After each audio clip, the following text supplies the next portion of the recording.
भाई मुझे मिला था सेट 3।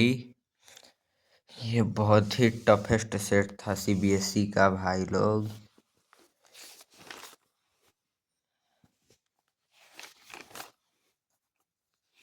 ये सब क्या दे रखा है।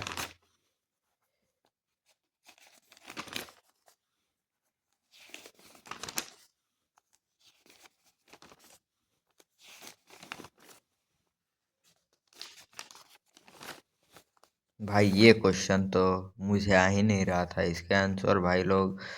इसका तीन अलग अलग आंसर आ रहा था भाई लोग। ये क्वेश्चन ही रॉन्ग है भाई लोग। इसमें सर्कल और ट्रायंगल दोनों का कॉन्सेप्ट यूज होगा। ये जेई में इसका क्वेश्चन डाला है। ये तो थोड़ा बहुत ठीक भी था, ये तो बन गया।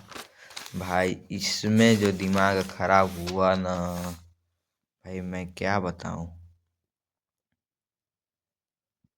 सीबीएसई हट तेरी भैंस की टांग।